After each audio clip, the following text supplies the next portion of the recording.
Alhamdulillahirabbil alamin wassalatu wassalamu ala asrofil anbiya'i wal mursalin wa ala alihi wa sahbihi ajma'in. Asyhadu an la ilaha illallah wa asyhadu anna Muhammadan abduhu wa rasuluh alladzi la nabiyya wa la rasula ba'da. Qala Allah ta'ala ya ayyuhalladzina amanu taqullaha haqqa tuqatih wa la tamutunna illa wa antum muslimun. Wa qala aydan rabbi shrah li sadri wa yassir li amri wa hlul 'uqdatam min lisani yafqahu qawli. Wa qala Muhammad sallallahu alaihi wasallam raditu billahi rabban bil islam dina wa bi Muhammadin nabiyya wa rasula. Wa qala aydan Allahumma inna nas'aluka ilman nafi'an wa rizqan thayyiban wa rizqan wasi'an wa 'amalan mutaqabbalan. Amma ba'du, hadirin hadirat rahimakumullah. Alhamdulillah, segala puji hanya bagi Allah Rabbul Alamin. Salawat dan salam selalu tercurahkan kepada junjungan kita Nabi Allah Muhammad sallallahu alaihi wasallam, kepada keluarga, sahabat dan pengikut-pengikutnya. Insyaallah semoga kita termasuk di dalamnya. Amin ya rabbal alamin. Hadirin hadirat rahimakumullah, masih di momentum Dzulhijjah 1445 Hijriah.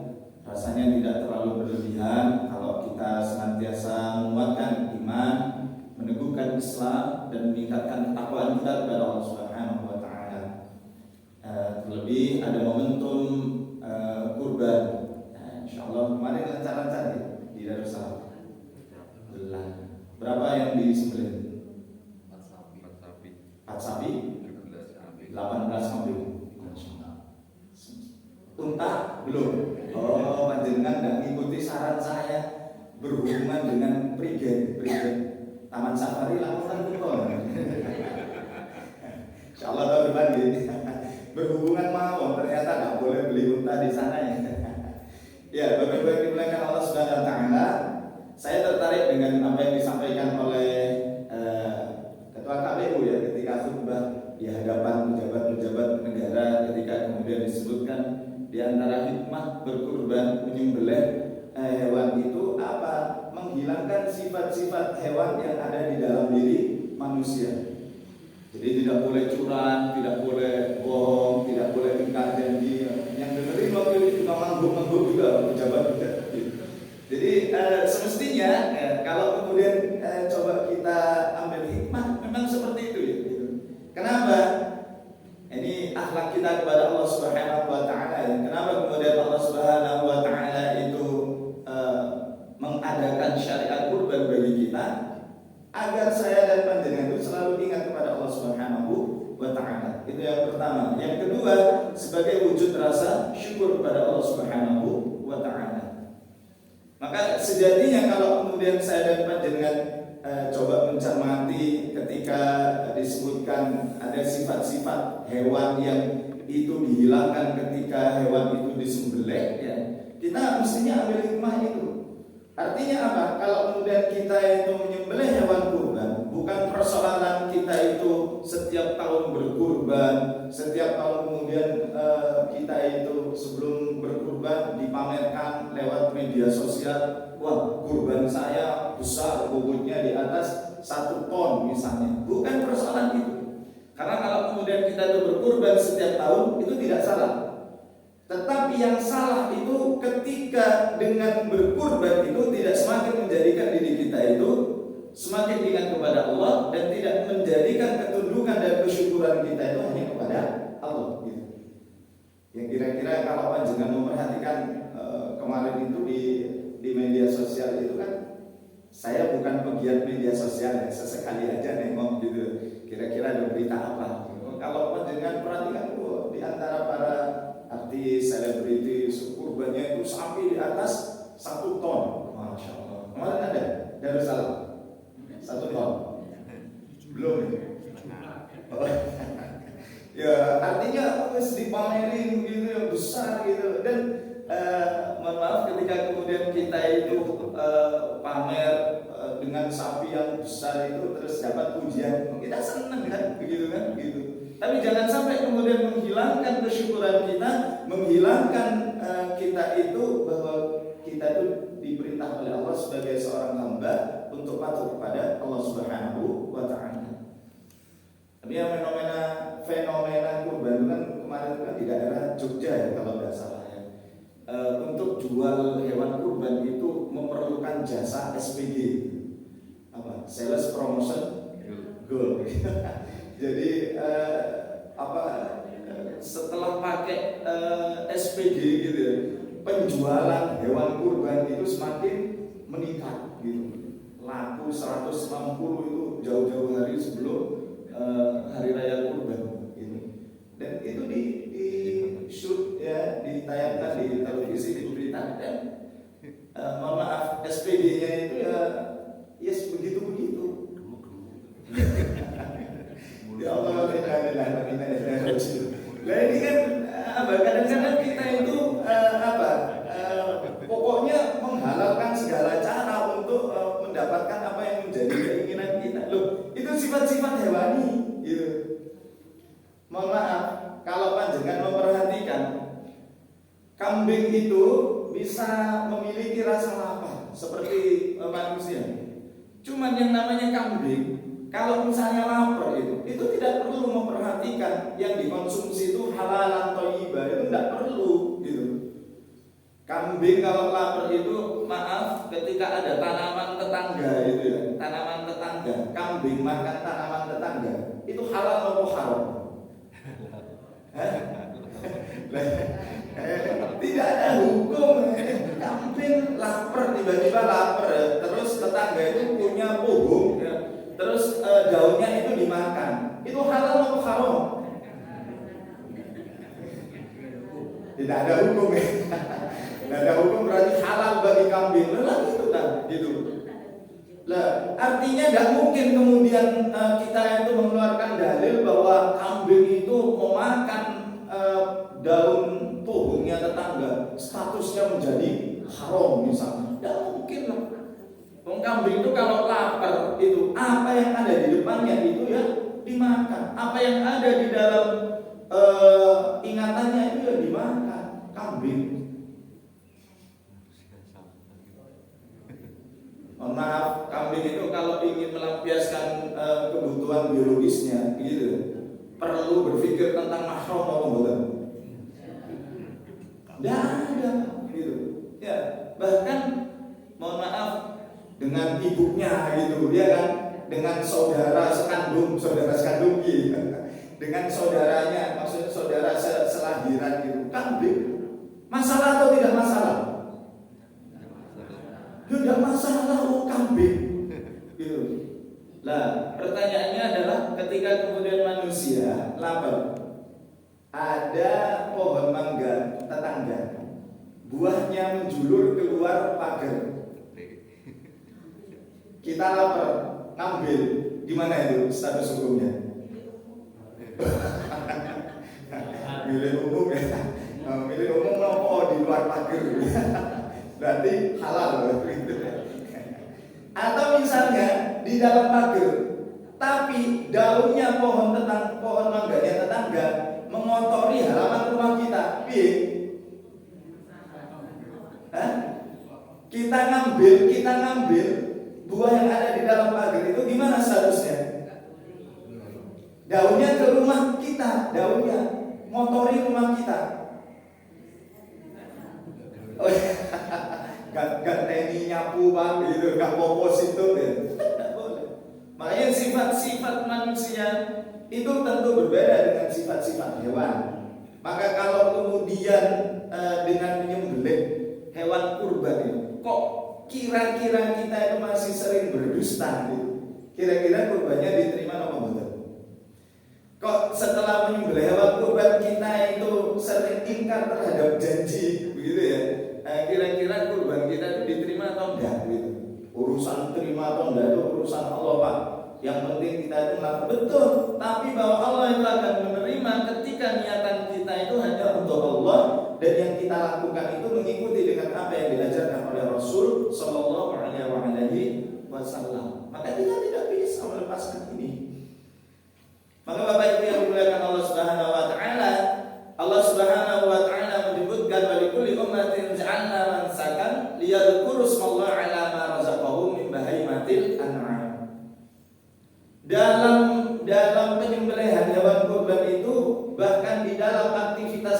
pun Allah itu telah menetapkan syariat pada masing-masing kaum. Maka ketika kita berkurban, kita itu berhati-hati supaya ketika kita menunaikan itu, kita itu tidak sampai melakukan perkara yang sia-sia.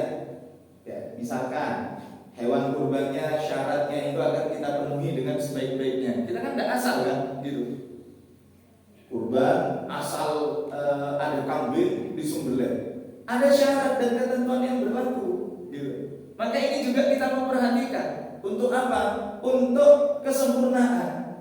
Sama kalau kemudian kita itu melihat kawan-kawan kita, saudara-saudara kita yang menunaikan ibadah haji, gitu kan, diminta oleh Allah dan Rasulnya untuk memakai pakaian yang sama, pakaian ihram, supaya apa? Supaya tidak tampak di antara mereka itu perbedaan sebab warna kulit, perbedaan sebab suku bangsa, perbedaan sebab asal-muasal mereka. Tidak ada.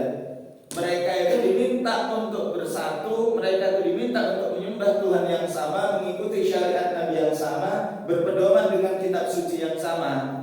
Dihilangkan egoisme kesukuan, dihilangkan egoisme warna kulit, egoisme bentuk rambut dan seterusnya. Ada syarat-syarat yang ketika saya dan panjenengan beribadah kepada Allah, jika syarat itu tidak dipenuhi, tidak sempurna, maka kita akan berusaha untuk memenuhi syarat itu dengan sebaik-baiknya. Nah, misalnya tiba-tiba ada jamaah Darussalam menyerahkan 1000 ekor bebek untuk dikurbankan. Diterima atau tidak panitia? Saya menyerahkan 1000 ekor bebek dan ini setara dengan 1 ekor domba untuk dikurbankan. Ya tentu ya kita ini dijual dulu bebeknya, setelah itu dibelikan kambing, lalu setelah itu nanti bisa jadi kurban. Bukan hanya sekedar asas kemanfaatan, bukan hanya sekedar ini kayaknya kalau untuk makannya panitia asik nih 1000 bebek gitu. Nerima 1000 bebeknya nggak apa-apa, tapi bahwa itu bukan hewan yang dikurbankan, ya gitu. Sampai-sampai kemarin itu di satu masjid ada panitia itu yang nggak berani makan daging kurban ketika penutupan panitia gitu. Nyampaikan ke saya, tidak usah khawatir Pak Fatah. Loh, kenapa? Ini bukan daging hewan kurban kemarin. Loh, memangnya kalau daging hewan kurban kemarin kenapa? Ya khawatir gak nyaman Pak. Jadi untuk pembubaran itu pakai daging, tapi bukan daging hewan yang dikurbankan. Dari mana? Beli sendiri. Ya semestinya kalau kemudian kita minta kepada sahibul kurban, ya, dan kemudian bagiannya untuk dikonsumsi bersama, saya pikir tidak ada masalah. Atau mungkin bagiannya kita berikan untuk penutupan, tidak ada masalah kan? Begitu. Makanya Bapak yang dimuliakan Allah Subhanahu Wa Taala, Allah itu telah menetapkan atas kita umat Muhammad Sallallahu Alaihi Wasallam syariat yang sempurna, syariat yang paripurna. Maka kalau kemudian ada di antara aturan-aturan yang dibuat oleh manusia dan kemudian aturan manusia itu bertentangan dengan syariat Allah, saya dan panjenengan harus ridho aturan yang kita buat itu tunduk di bawah aturan-aturan Allah. Karena Islam itu akan menjadikan kebaikan untuk manusia. Gitu. Sering kita sampaikan dulu sebelum Islam datang, gitu, ada aturan manusia. Apa itu? Ketika wanita melahirkan seorang bayi perempuan, maka itu aturan yang berlaku pada saat itu dikubur hidup-hidup. Betul begitu ya? Itu urf, itu tradisi yang berlaku pada saat itu. Gitu. Ketika kemudian Islam datang, ya, maka tradisi seperti itu tuh dihilangkan, gitu, dihilangkan. Untuk apa? Menghilangkan sifat-sifat hewan yang ada dalam tanda kutip ya, sifat-sifat hewan yang ada di dalam manusia. Apa? Manusia itu kan kecenderungannya itu kan dalam tanda kutip kan ingin berkuasa. Supaya berkuasanya itu tidak bertentangan dengan syariat, diaturlah bagaimana cara berkuasanya. Lo kan begitu kan? Gitu. Jangan seperti hewan. Ayo kalau menurut panjenengan yang mengangkat singa sebagai raja hutan itu siapa? Yang menjadikan singa sebagai raja di hutan itu siapa?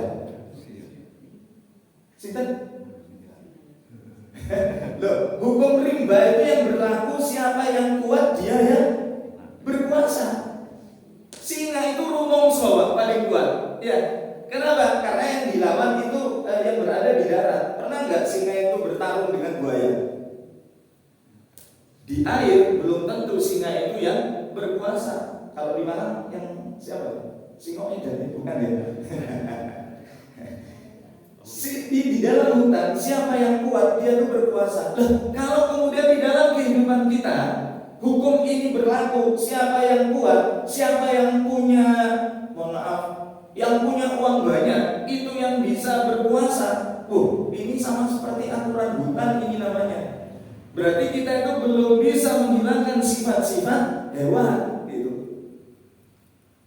Maka kalau kemudian pendengar perhatikan sekarang, yang punya uang banyak itu biasanya lebih enak atau lebih tidak enak? Halo? Panjenengan kalau disuruh milih punya uang banyak atau punya uang sedikit, milih mana? Banyak. Iya, kenapa? Dengan uang banyak lebih tidak mikir Pak. Kalau mau beli sesuatu itu, ya kan? Gitu. Pecel ada uangnya, rawon ada uangnya. Seadanya aja loh. Seadanya. Kalau butuh apa-apa ada, gitu ya. Ya. Meskipun demikian, mohon maaf, tidak semua kemudian itu bisa ditentukan dengan uang, kan begitu kan? Gitu. Tidak semua, meskipun uang itu yang utama. Tapi tidak semua, Bapak Ibu. Maksudnya apa? Kalau kemudian kita itu ingin menjadi pemimpin yang adil, butuh uang yang banyak apa enggak? Ingin menjadi pemimpin yang adil, butuh uang yang banyak atau enggak? Tidak mesti, Pak. Kalau dalam Islam loh ya, kalau dalam Islam, sahabat Ali itu jadi pemimpin, itu uangnya tidak banyak Ali. Ketika sahabat Ali itu ditanya, andai kata diberi nikmat antara ilmu dan harta, sahabat Ali itu memilih ilmu. Kenapa? Karena dengan ilmu itu bisa menjaga dirinya. Kalau ternyata memilih harta, kita yang akan menjaga harta. Kata Sayyidina Ali. Tapi bukan berarti tidak boleh kaya. Sahabat Utsman bin Affan juga kaya, sahabat Abdurrahman bin Auf juga kaya. Tapi kekayaannya itu dipergunakan untuk kemaslahatan di jalan Allah.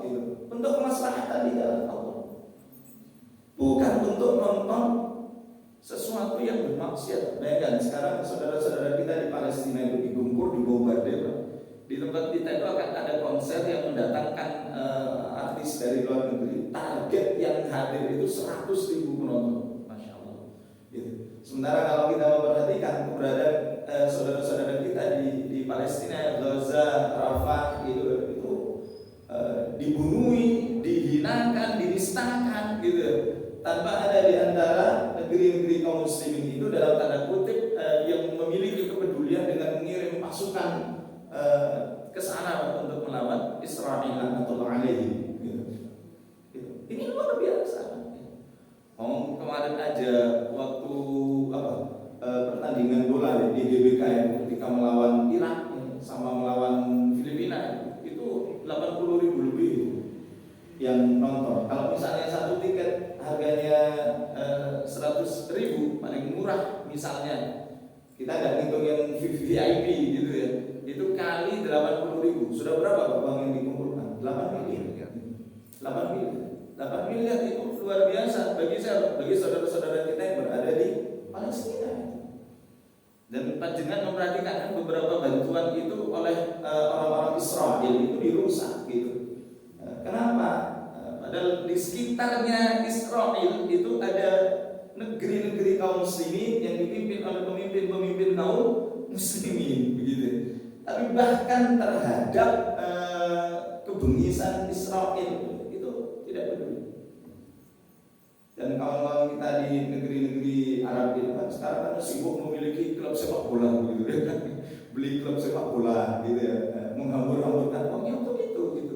Bagaimana nanti pertanggungjawabannya di hadapan Allah Subhanahu wa taala? Padahal maaf, harta yang Allah berikan kepada kita itu kan pemberian Allah, bukan kepemilikan atas diri kita, pemberian Allah. Kalau Allah mengatakan wa mimma razaqnahum yunfiqun, berarti saya dan panjenengan itu ada tanggung jawab, ada tugas untuk menyalurkan mengeluarkan infak, untuk mengeluarkan infak seperti apa yang Allah perintahkan atas diri kita. Infak itu apa? Sesuatu yang menjadikan kalimat Allah itu tinggi, li'i'la'i kalimatillah, bukan untuk hal yang lain. Ya.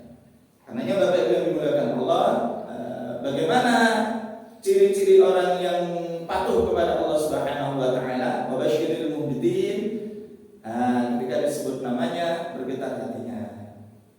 Jadi kalau kemudian berkurban itu semestinya menjadikan kita itu semakin kompak, semakin bersatu. Betul begitu ya? Panitia kemarin aman waktu kurban? Pembagian, pendistribusian aman? Tidak ada komplain? Kalau ada komplain maka panitia bersabarlah gitu. Yang berkurban, sahibul kurban puas dengan kinerja panitia? Kasih kotak saran bagaimana dengan kinerja panitia, bintang 1 atau bintang 7. Bintang 7 itu pusing berarti. Ya itu yang perlu itu supaya membangun sinergi, supaya apa? Membangun kebersamaan. Jangan sampai kurban itu justru menjadi perpecahan. Jangan sampai kurban itu menjadikan suudon antara satu dengan yang lain. Lo kono ambil kene kok kurban nih, tapi daging ini kok beda ya. Lah ini mohon maaf. Dan kita itu kadang-kadang kalau ngomong enggak usah diantar daging kurban enggak apa-apa, bendino wis makan daging. Tapi giliran kurban itu kadang-kadang daging kurban itu masih menggiurkan. Makanya kalau kemudian kita itu tidak hati-hati, ya itu justru akan memunculkan persoalan. Padahal syariat kurban itu supaya kita itu bisa selalu ingat kepada Allah, selalu bersyukur kepada Allah. Wujudnya apa? Kebersamaan, insya Allah. Nah, kalau kemudian kita itu tidak ingin menyerahkan hewan kita ke panitia kan gampang aja kan. Kita beli hewan kurban sendiri, kita sembelih sendiri, kita goreng sendiri, kita masak sendiri, kita makan. Yonda itu bukan kurban yang dimakan sendiri. Ya kita bagi-bagikan sendiri gitu ya, supaya kemudian kita itu tidak muncul pikiran-pikiran yang enggak pada panitia. Nah, panitia memang harus bersabar. Ya kadang-kadang kalau jadi panitia itu lebih harus meriayah ya, melakukan edukasi. Ditanya nanti bagiannya seperti apa, diantar atau diambil misalnya begitu. Itu supaya tidak memunculkan fitnah. Saya pernah ketika kita itu jadi panitia, kita menyembelih sapi 10, tiba-tiba kakinya itu tinggal 36, kepala lengkap 10, kulit lengkap 10, kaki itu tinggal 36. Padahal waktu berjalan saya melihat itu semuanya itu berjalan normal, tidak ada yang ngawang gitu. Tidak ada yang ngawang. Ternyata saya tanya, kemana ini 4 kaki gitu. Oh ini apa? Saya minta lu. Nanti kalau minta itu nanti. Kalau minta itu kan mestinya kan ngomong kan, tahu kan, gitu ya. Saya nggak bingung gitu ya. Kalau begitu kan berarti kan minta tapi nanti setelah ini baru minta kan, gitu. Setelah ini khawatir ada bagian sudah taruh dulu. Nanti kalau ada bagian rezekinya panjenengan pasti akan dapat gitu. Ya kadang-kadang ngurusi begitu, wah luar biasa. Makanya Bapak Ibu yang dimuliakan Allah Subhanahu wa taala, ketika kita itu melihat Bismillah Allahu Akbar, ketika kemudian kita melihat penyembelihan hewan kurban itu, semestinya ketika kita itu disebut nama Allah Subhanahu wa taala, maka kita itu semakin tunduk kepada Allah Subhanahu wa taala. Ketika saya dan panjenengan mengagungkan Allah, bertakbir Allahu Akbar, Allahu Akbar, Allahu Akbar, la ilaha illallah, Allahu Akbar, Allahu Akbar, walillahil hamd. Itu bukan hanya sekedar di lisan saja, tapi hati, pikiran dan tingkah laku kita itu senantiasa connect dengan Allah Subhanahu wa taala. Maknanya seperti itu. Jadi kalau kemudian kita itu setelah menyembelih hewan kurban tidak semakin connect dengan Allah Subhanahu wa taala, ini berarti ada sesuatu ini, ada sesuatu yang kurang pas nih. Jangan-jangan memang niatan kita ketika berkurban ini bukan semata-mata untuk mencari ridhonya Allah Subhanahu wa taala. Saya berpikir Bapak Ibu yang dimuliakan Allah, kawan-kawan kita, saudara-saudara kita yang menunaikan ibadah haji sekarang sudah selesai, semoga mabrur.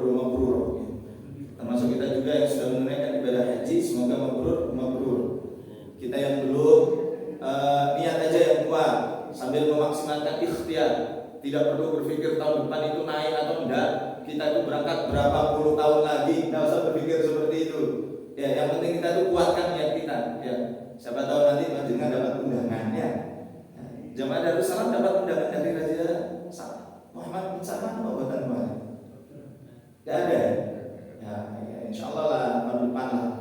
Semoga ada yang mendapatkan undangan dari Allah Subhanahu Wa Taala langsung gitu ya, insya Allah. Ya. Kalau misalnya setiap orang yang pulang haji itu mabrur, ya, dan balasan mabrur itu jannah, surga, maka tentu kita itu berharap kalau saja misalnya dia itu pedagang, maka dia akan menjadi pedagang yang jujur, kan begitu kan? Kalau dia pembeli, maka dia akan menjadi pembeli yang jujur. Kalau misalnya berangkat haji itu adalah guru, ya, maka tentu kita berharap ketika hajinya mabrur, dia akan mengajarkan sesuatu yang benar, bukan mengajarkan sesuatu yang salah. Jika yang berangkat haji itu adalah seorang siswa, seorang santri, seorang murid, maka tentu ketika berharap hajinya mabrur, maka dia tidak akan pernah melakukan kecurangan dalam aktivitas pembelajaran. Kalau saja yang berangkat haji itu adalah mereka yang memiliki kewenangan untuk mengurusi sesuatu, mereka itu jadi Pak Lurah, menjadi Pak Camat, Pak Bupati, menjadi Pak Gubernur, menjadi Pak Presiden, dan berharap hajinya mabrur, ya, menjadi menteri, maka tentu setiap kebijakan yang dikeluarkan itu pasti tidak akan bertentangan dengan syariatnya Allah. Itu pasti semestinya. Dan persoalannya, kalau kemudian memiliki kewenangan membuat keputusan, membuat kebijakan setelah haji, tapi justru kewenangan dan kebijakannya itu membuat banyak orang itu terzalimi sebab dia menunaikan apa yang telah diharamkan oleh Allah. Pertanyaannya, kira-kira hajinya mabrur atau boten? Loh, kan begitu saja gitu. Persoalan diterima atau enggak itu urusan Allah, betul, tapi efek dari aktivitas mabrur itu akan dirasakan oleh banyak orang. Hati-hati, mohon maaf, sekarang yang namanya judol itu merajalela. Judol, judi online. Dan yang yang beraktivitas judi online itu bukan hanya orang dewasa, anak SD sekarang sudah terpapar judi online. Maka hati-hati kalau anak-anak kita itu pegang gadget, karena judi itu sekarang itu bisa dilakukan di rumah dan bisa dilakukan di dalam kamar, bisa dilakukan dimanapun tempat berada. Judol, judi online. Nah, itu nanti pasti ada kaitannya dengan game mall. Game mall itu apa? Game online. Pasti juga akan berkaitan dengan apa? Utol, apa? Utang online. Itu pinjol, Pak. Enggak apa-apa kan utol. Apa doae kan? Itu utol, utang online gitu. Kalau misalnya main game online, terus ada taruhannya, terus kemudian kalah, itu nanti nyambung kepada utang online gitu. Itu pasti. Saya hanya berpikir begini, kalau saja yang memiliki kewenangan dan kebijakan ini sudah menunaikan haji, maka sangat sederhana kan? Kalau kemudian menghentikan peredaran all ini, Pak. Maksudnya judol, game mall, terus utol gitu. Sangat gampang kan gitu. Aksesnya aja ditutup, selesai. Perputaran judi online itu per Jumat kemarin itu, dalam satu hari seluruh dunia itu 1.600 triliun satu hari. Di tempat kita dengan negeri mayoritas penduduk muslim terbesar di dunia, mulai Januari sampai April, saya pernah nyampaikan ya, itu lebih dari 125 triliun perputaran. Dan Masya Allah, padahal Islam itu kan telah melarang, tegas ya, innamal khamru wal maisiru wal ansab wal azlam rijsun min amali syaitan fajtanibu la'allakum tuflihun. Kan begitu kan? Islam kan tegas begitu. Maaf Bapak Ibu, ini juga sering kita ingatkan bahwa kita itu sejak dulu memang sudah dikenalkan dengan aktivitas taruhan, ya, judi. Kecil-kecil dulu bapak-bapak main kelereng apa betul? Bapak-bapak main kelereng apa enggak? Ketika main kelereng itu ada aktivitas judi apa betul? Ya, ibu-ibu main karet apa betul? Ada aktivitas judi apa enggak? Sopo sing kalah karetnya dijuguk, kan begitu ya? Main kelereng, yang kalah kelereng temannya itu diambil, loh. Itu kan judi apa enggak? Untuk mempunyai kelereng itu beli kan? Dan ketika misalnya sudah kita dapat terus kita taruhan pakai kelereng itu, ya kan? Atau umbul, sekarang apa? Umbul, gambar itu ya, dilempar seret, yang gambarnya terbuka menang, yang gambarnya tertutup kalah, gitu. Yang kalah itu diambil oleh yang menang. Itu judi apa enggak? Ini judi offline ya, gitu. Judi offline. Ya gitu, ya. Ya main domino, main kartu, main remi, taruhannya apa? Kelereng. Taruhannya apa? Karet. Taruhannya apa? Gambar, gitu. Gitu. Itu kan ada aktivitas perjudian kan? Gitu. Ya Allah. Bahkan burung dara itu cepet-cepetan terbang itu juga ada judi gitu. Ayo taruhan. Apalagi mohon maaf, permainan olahraga sekarang yang identik dengan industri lah, gitu ya. Sepak bola itu kan sudah bukan lagi berpikir tentang olahraga ya, tapi itu lebih pada masalah industri, lebih pada masalah bagaimana menghasilkan cuan begitu. Ya, konteksnya ke sana. Maka hati-hati gitu. Gara-gara judi online itu bisa seorang istri itu membunuh suami, betul? Gara-gara judi online istri membunuh suami, bisa? Istri membunuh suami atau sebaliknya suami membunuh istri, bisa? Gara-gara judi online anak itu bisa membunuh orang tua, bisa? Atau orang tua bisa membunuh anak, bisa? Bisa, sangat bisa. Kenapa? Disebutkan sebab judi dan khamr itu akan memunculkan permusuhan di antara manusia itu. Innalillahi wa inna ilaihi raji'un. Andai kata panjenengan jadi menteri yang berwenang, kira-kira marah aktivitas judi online, panjenengan sudah haji dan berharap hajinya mabrur, kira-kira akses perjudian itu ditutup apa bukan? Jamaah Darussalam ada yang jadi menteri terkait dengan online gitu. Ada judi online, ditutup apa bukan? Jamaah Darussalam. Auto Pak, nopo korong ono sing angkat jadi menteri. Setelah nanti jadi menteri, tutup apa enggak? Ini kaitannya dengan banyak pihak gitu ya, kaitannya dengan banyak hal gitu ya, kita perlu pertimbangkan masa-masa sebelum memutuskan. Kalau kemudian kita berpikir ada peredaran uang di sana, ya, tapi apakah kemudian peredaran uang sebab judi itu akan memunculkan keberkahan? Ini yang harus kita pikirkan, bukan semata-mata peredaran uangnya, betul Pak Bu gitu. Makanya kalau kemudian kita itu berkurban haji dan kemudian itu tidak menjadikan diri kita itu berani untuk dalam tanda kutip ya menghilangkan apa yang telah Allah haramkan, berarti ini tanda tanya gitu. Berarti tanda tanya. Poin yang kedua, bersabar atas musibah. Nah ini termasuk kalau misalnya kemudian panjenengan kemarin berkurban, kemudian Allah memberikan musibah, ya, maka bersabar. Ini sejatinya menjadi bagian dari kita umat Muhammad SAW. Karena sungguhnya innallaha ma'as sabirin, Allah itu bersama orang-orang yang bersabar. Dan bersabar di dalam ketaatan, bersabar di dalam larangan, bersabar atas musibah itu tidak ada batasnya. Poin yang ketiga, sholat, menegakkan sholat. Maka kenapa kemudian saya dan panjenengan itu diminta untuk berkurban, haji, diminta untuk infak dan seterusnya, supaya saya dan panjenengan selalu ingat kepada Allah, dan sebaik-baik kita mengingat kepada Allah itu ketika kita sholat. Betul begitu ya Bapak-bapak Ibu-ibu? Kita itu dalam sholat itu ketika takbiratul ihram Allahu Akbar sudah langsung fokus kepada Allah. Betul begitu? Selalu ingat kita kepada Allah minal awal ilal akhir. Insya Allah diusahakan gitu. Kalau kita itu sempat kita itu tidak ingat kepada Allah ketika sholat, maka kita itu akan memfokuskan kembali. Itu yang harus kita lakukan gitu.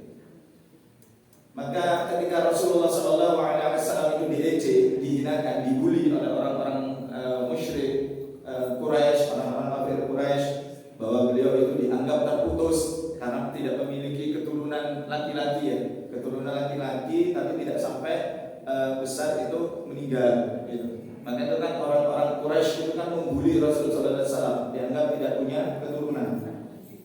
Maka kemudian Allah menurunkan Quran surah Al-Kautsar, inna a'tainakal kautsar Fasholli li rabbika wanhar. Jadi sesungguhnya Allah telah memberikan kepada engkau Muhammad sallallahu alaihi wasallam, maknanya juga kepada kita umatnya, nikmat yang banyak Bapak Ibu. Maka sebaik-baik nikmat yang Allah berikan kepada saya dan panjenengan itu adalah nikmat Islam. Maka jangan pernah kemudian menggadaikan Islam dengan yang lain. Jangan pernah menggadaikan Islam dengan yang lain. Dan yang akan menjadikan Islam kita itu tegak apa? Sholat. Karena sholat itu adalah tiangnya agama. Poin yang terakhir, berinfak di jalan Allah Subhanahu wa Ta'ala.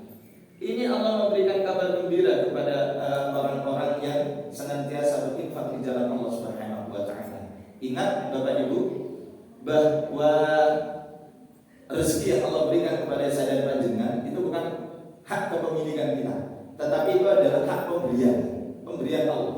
Kalau misalnya Allah memberi dan yang memberi itu mensyaratkan wa mimma razaqnahum yunfiqun, dan atas apa yang aku rezekikan kepada kalian maka infakkanlah. Berarti saya dan panjenengan itu harus menunaikan. Jadi jangan kemudian mengatakan oh enggak bisa, ini hasil jerih payah saya. Bekerja itu bukan sebab datangnya rezeki. Rezeki itu hanya satu sebabnya apa? Pemberian Allah. Bekerja itu bukan sebab.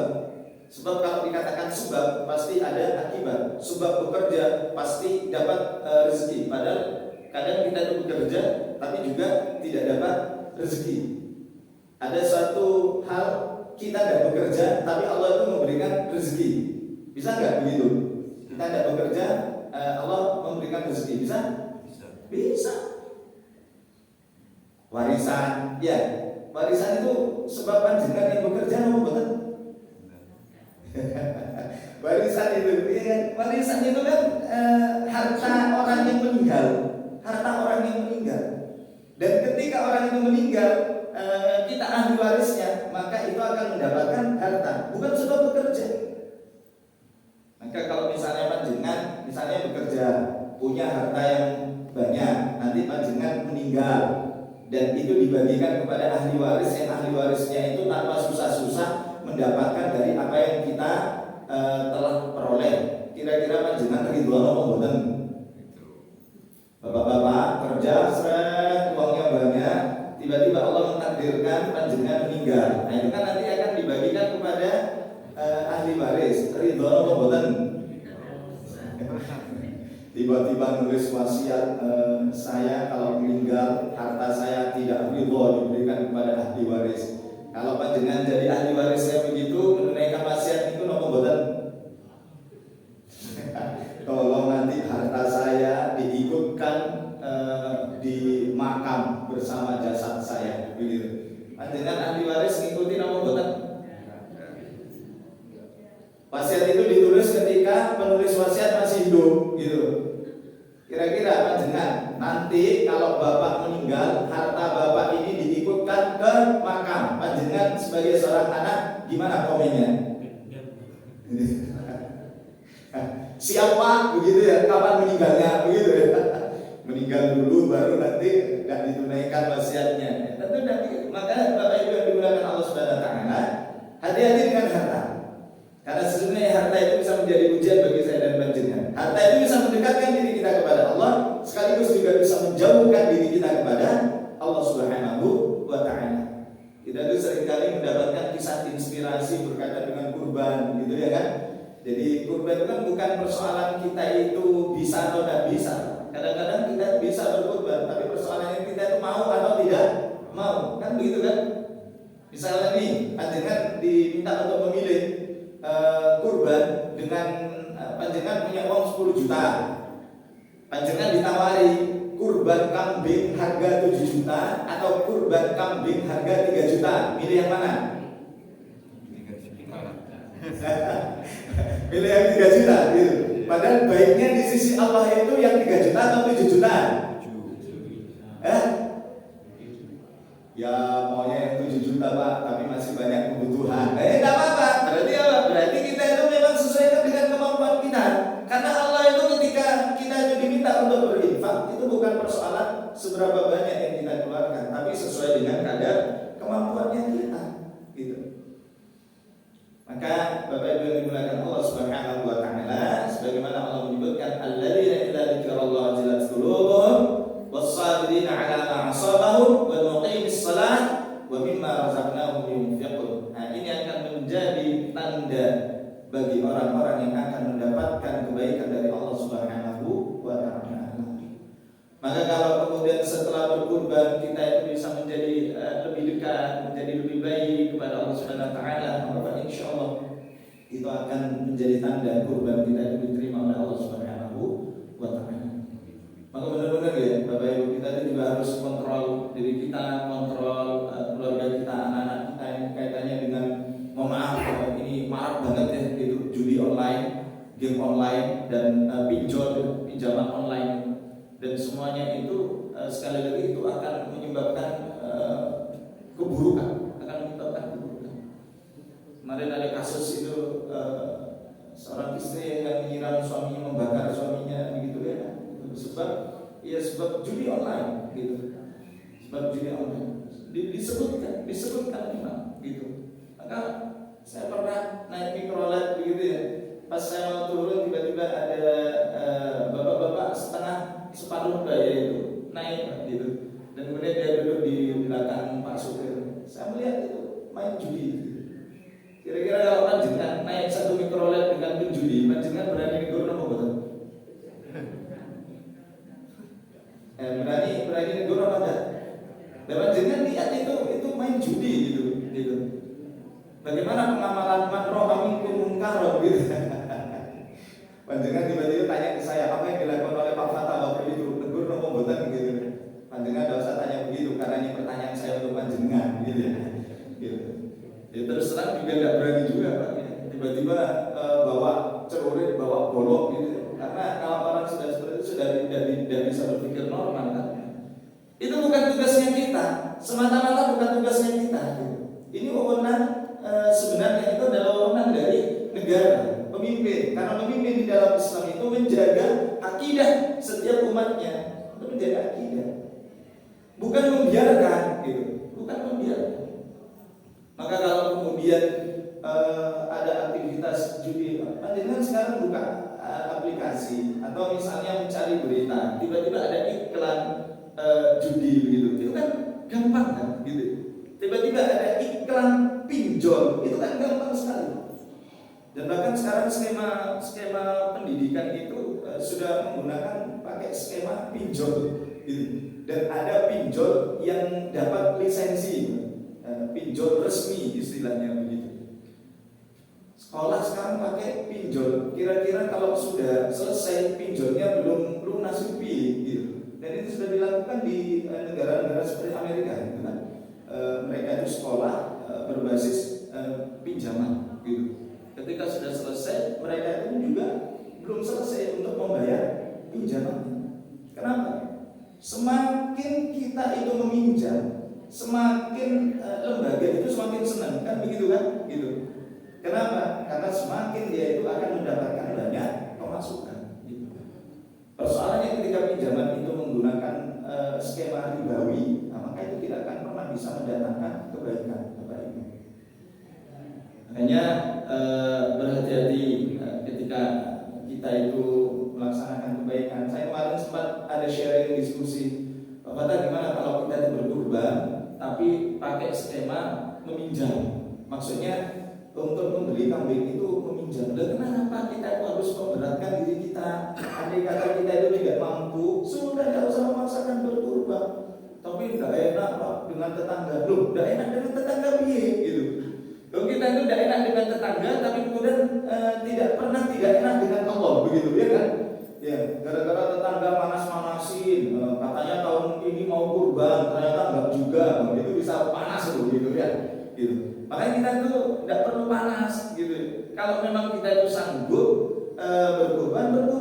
Kalau tidak sanggup, tidak perlu berkurban itu dengan berhutang, gitu. Caranya seperti apa? Nabung. Nabung nanti kalau ada kebutuhan gimana Pak? Kalau kebutuhan itu lebih urgent, ya sudah pakai aja kan begitu kan, gitu. Ya. Kalau kemudian kita itu istilahnya tidak mampu tapi memaksa itu memberatkan. Justru nanti kita itu mendapatkan istilahnya tidak mendapatkan kebaikan dari Allah Subhanahu wa taala gitu. Begitu berkurban, kurbannya sudah disembelih, kita itu euforia, senang. Begitu selesai pembagian dagingnya gitu ya, bingung itu, aduh nanti lunasinya ya opo ya, dan begitu. Makanya Bapak yang dibilang Allah, kalau bisa, kalau tidak mendesak, tidak usah utang-utang. Ya, apalagi pakai skema lewat online gitu. Benar. Insyaallah Allah Maha Kaya, tinggal kita minta kepada Allah Subhanahu wa taala. Dengan apa? Memaksimalkan ikhtiar supaya Allah itu memberikan kebaikan kepada kita. Ayo panjenengan milih mana? Berhutang dan tidak berhutang itu, pikiran itu lebih tenteram mana?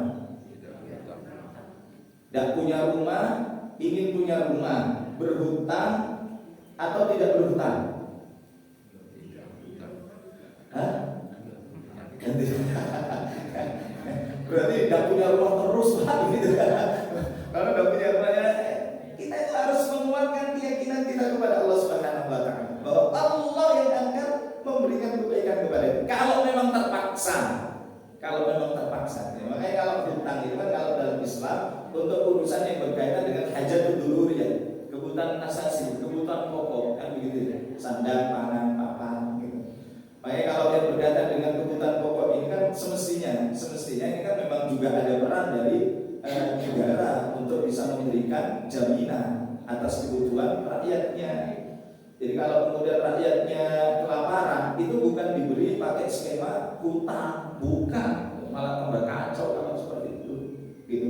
Rakyatnya banyak berhutang, tapi kemudian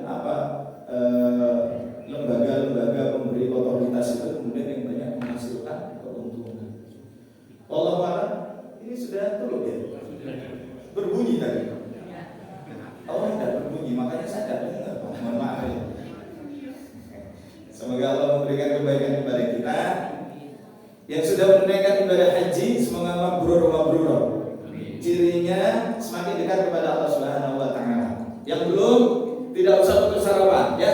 Tidak usah berpikir berapa tahun berangkat, tidak usah berpikir tahun depan biayanya naik apa boten, tidak usah ya. Yang kaya Allah ya. Tapi tetap diusahakan supaya semurah mungkin, siap? Insyaallah. Semoga yang belum berangkat segera dipanggil oleh Allah Subhanahu wa taala. Amin. Panggilan itu ada dua, ke rahmatullah dan ke baitullah. Baru satu amin yang mana? Ke baitullah ya. Amin. Semoga Allah memanggil kita ke baitullah. Amin ya rabbal alamin. Setelah dipanggil ke baitullah lagi. Amin. Alhamdulillah subhanallah wa bihamdihi asyhadu an la ilaha illa anta astaghfiruka wa atubu ilaik. Maaf lahir dan batin. Assalamualaikum.